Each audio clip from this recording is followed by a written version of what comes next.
Hello and welcome back to my channel. My name is Chantel and today it is Tag Tuesday. So I'm going to do two tags in this one video because I got tagged by Pat at Book Chat with Pat for two tags that are pretty closely interrelated, and she did both of these tags in one video, and I don't see any reason why I shouldn't also do both of these tags in one video because they are, again, both pretty closely interrelated with each other. So that's what I'm going to do. Also, I have been tagged by a couple of other people in a couple of other tags, and I can pretty much only do one tag video a week. I'm trying to do one tag video a week and then one regular video a week. That's what I'm attempting to do. So I'm going to combine these two tags so that I, can get to the other tags a little bit sooner because I've been tagged by a few different people in a few different things. So I'll get to everybody's. I've seen them all. I'm going to get to them all in the next few weeks, hopefully.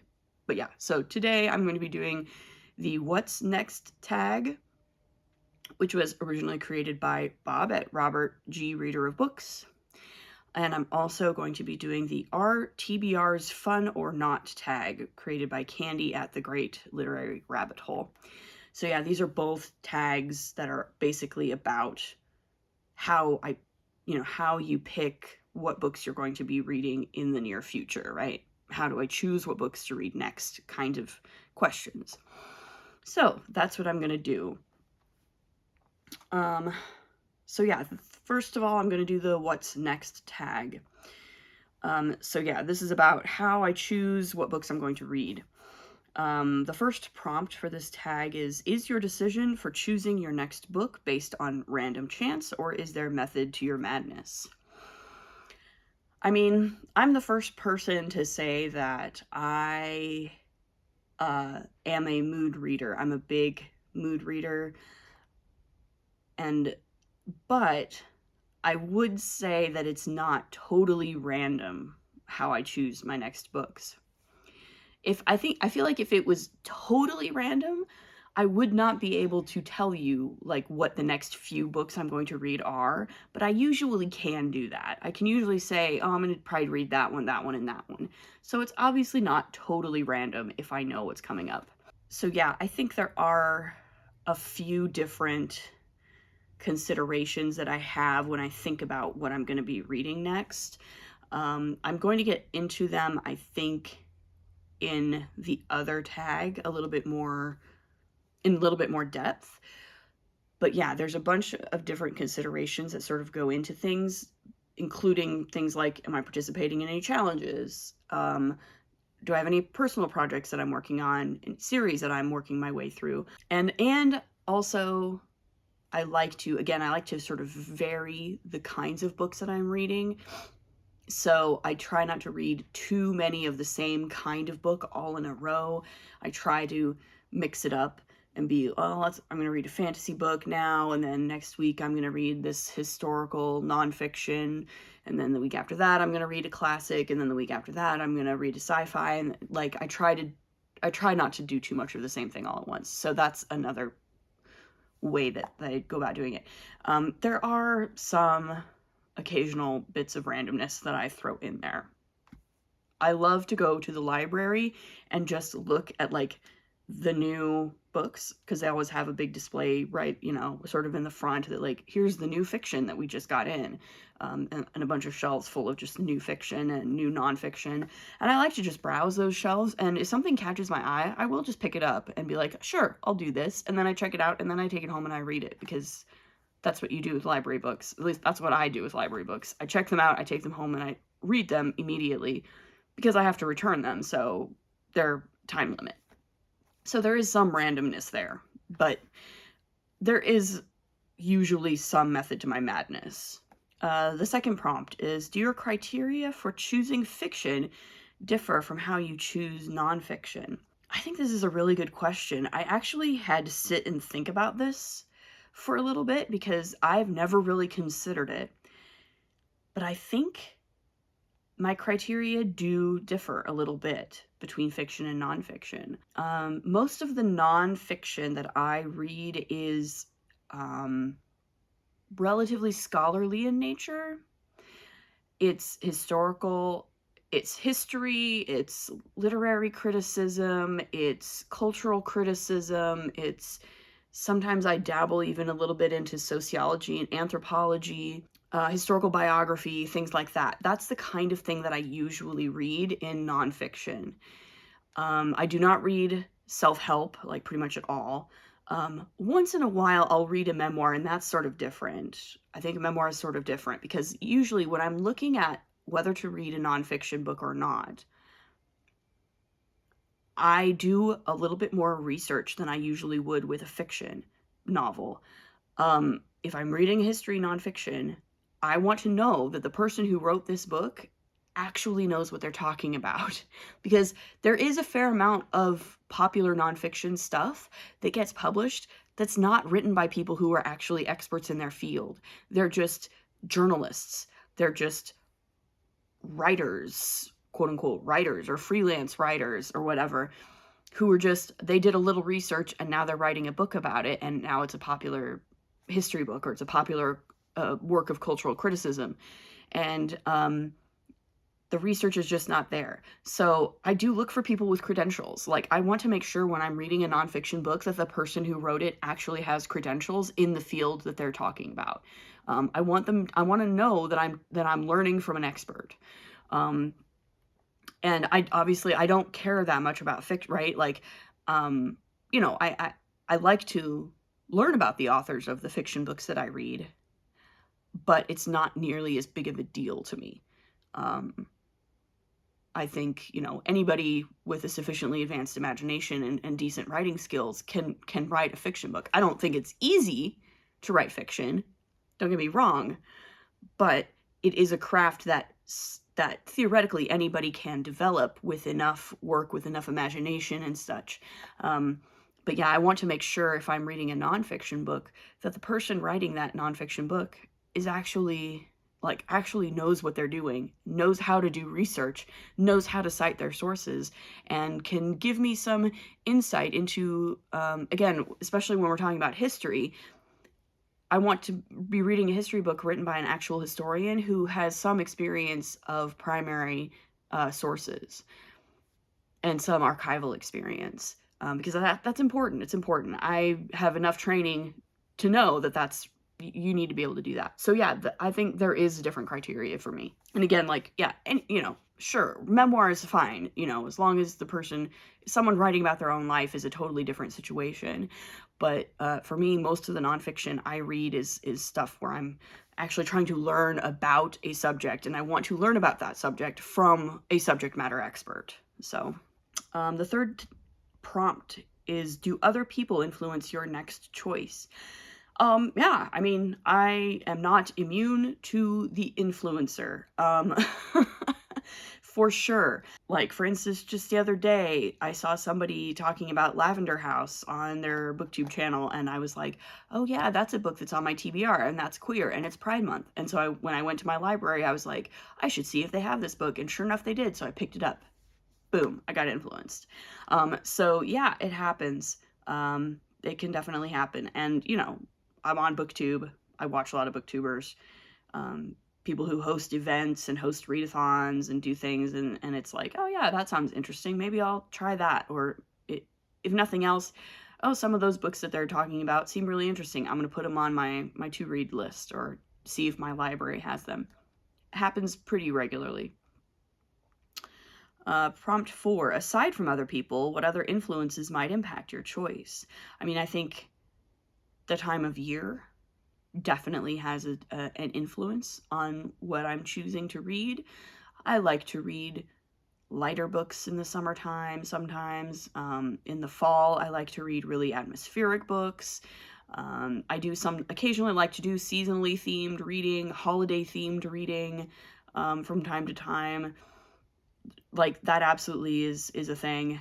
And again, sort of my ongoing challenges, my ongoing personal projects that I'm working on myself, just for me, are all things that help determine that. yeah, so that's that tag. And then the next tag is the Are TBRs Fun or Not tag from Candy. So yeah, let's get into this one. There is a hashtag that she created as well that I'll probably use in the description. Is it hashtag TBR Fun or Not? So I'll probably use that in the description of this video as well. So yeah, here are the prompts for the Are TBRs Fun or Not tag. The first prompt: how many books are currently or normally on your TBR? What TBR are you talking about specifically? Because I have several. I've sort of explained this before in my videos, but I'm happy to explain it again. I don't really do a monthly TBR.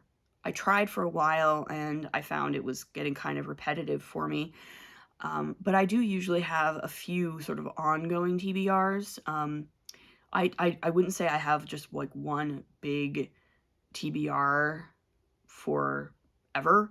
That list of titles is endless and is always growing. The books that I want to read sometime before I die is always, very long list.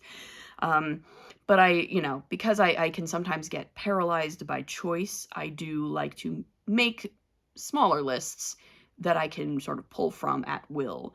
And so I have several of them, and, I usually pick like 12 classics for a year. I do the Our Fantasy Bingo board, which has 25 prompts for a year. I'll do some other smaller events here and there to help narrow down what I'm reading. So yeah, it just really depends. Prompt 2, how do you choose TBR books, and have you ever gamified your TBR, e.g. prompt jars or TBR games? Yeah. As I said in the previous tag, there's several things that go into, several considerations that go into what books I am choosing next to read next. These include, right, like events, challenges, readathons that I happen to be participating in, if I have ongoing series that I'm reading that I want to continue with or finish, as well as other personal projects of mine, plus sometimes, just like seasonal reading or whatever. And of course, mood reading is always a thing for me too. So I do always, make sure I am just allowing myself to, if I want to read this book, I'm going to go ahead and read it sometimes, because even if it doesn't fit with anything else, because that's how my brain works. I have to allow myself to do that. I have used a prompt jar a couple of times in some of my past videos, specifically with the Our Fantasy Bingo board. I will occasionally just like write up all the prompts that I haven't yet done, put them in a jar, draw a couple out, and say, okay, these are the next 2 prompts that I'm gonna do for this. I haven't done that for this year's yet, because I'm doing pretty good with it so far. Like I'm pretty well on track. I've read several books for that bingo card already, so I'm not concerned about it. But as I get closer to the end, I might start doing some prompt drawing just to make sure I'm getting them all done in time. But otherwise, I don't really gamify my TBR. I enjoy watching other people's TBR games. I think they're fun. I think they're fun to watch, and I think it would be fun to do a TBR game. My problem is that once I've made that list, then it's work. It's an obligation, and my brain does not do well with that. The minute something becomes an obligation or feels like it's a job that I have to do, I become rather contrary, and my brain says, I don't want to do that anymore.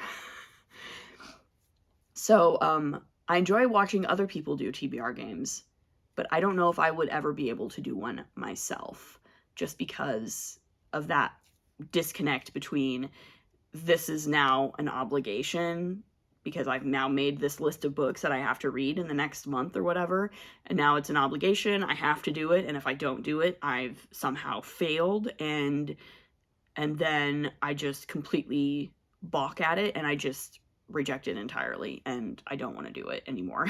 So it's a very much an issue with my own brain and how it operates. So yeah. The next prompt: do you have reading areas of focus to choose books for? If yes, how many? I mean, yeah, I would say I do have some different areas of focus that I consider when I'm picking out my next books. So, like, I try to be mindful of making sure, again, that I'm not just reading the same kind of thing over and over and over again. I try to make sure that I am reading some nonfiction here and there, that I'm remembering to pick up a classic every now and then. I'm thinking about trying to start picking up poetry a little more regularly, because I don't read a ton of poetry. I'd like to read some more. The poetry that I have read, I've enjoyed. I enjoy poetry, but I feel like I'm a bit of a novice there. And again, it's one of those things where unless it's at front of mind, I'm not going to remember to pick up poetry very often. So I want to try and delve a little bit more into poetry. There's some other things. I have some potential like personal projects coming up that I'm considering getting into. Namely, I think I would like to try reading some more classic fantasy. Classic as in a lot of pre-Tolkien fantasy. So stuff that was published before Tolkien was publishing The Lord of the Rings, and even before Tolkien published The Hobbit in 1937.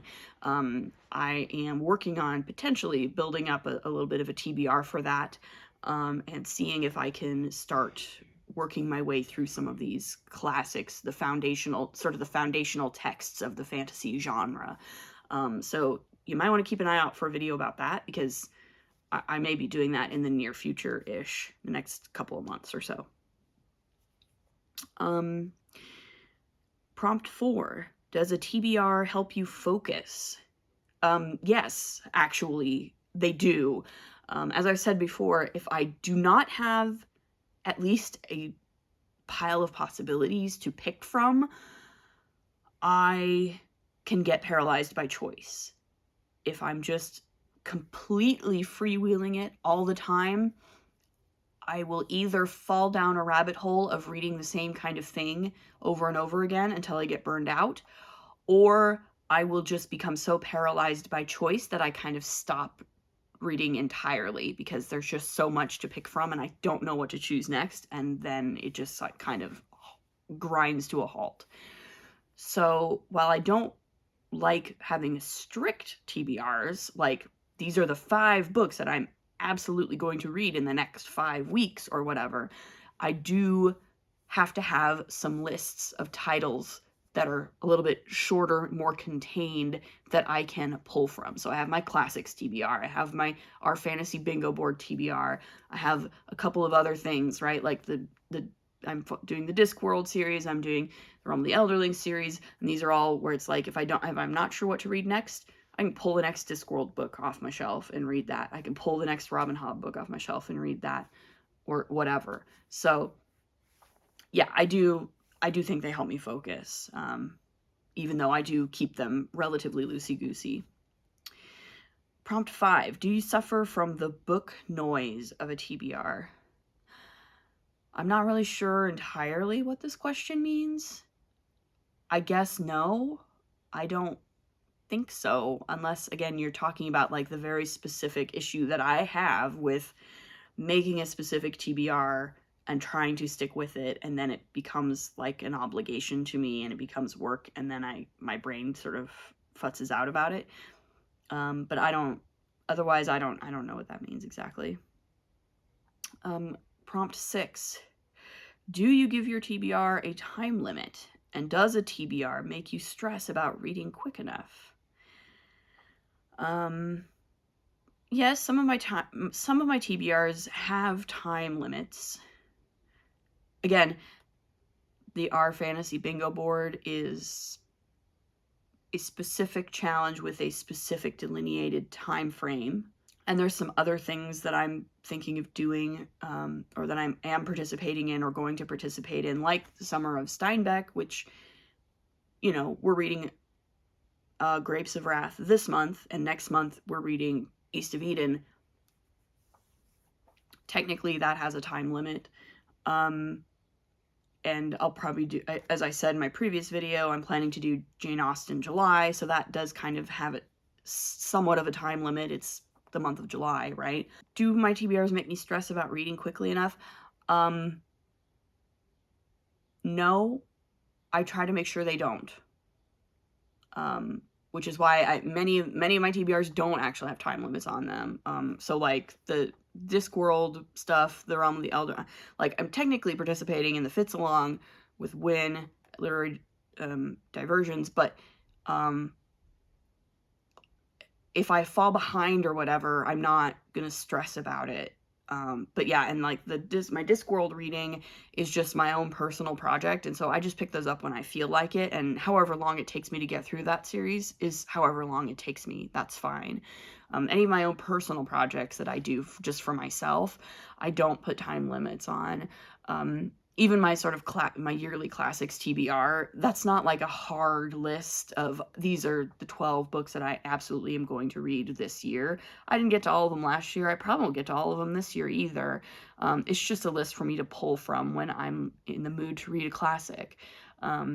So yeah, I try not to do too many time limits on my TBRs. Again, I do participate in some group challenges, readathons, projects that have time limits, and that's fine, but I try not to do too much stuff that has a time limit on it, because I don't want to get overwhelmed with that stuff. And no, I'm specifically not stressing about how quickly I'm reading or how many books I'm reading this year. That's exactly what I'm trying not to do this year, and I'm doing pretty good at it. So, prompt 7. Do you have rebellion syndrome, not wanting to read a book because you put it on your TBR and now feel you have to read it? Yeah, that's exactly my problem with really strict TBRs, is that, again, the minute I have a list and say, this is what I'm going to do, it can start feeling like an obligation, and then I'm like, you know what, actually, I don't want to read that anymore. I'm going to read something else. So yeah, that's why I try to go easy on myself with the TBRs. Prompt 8.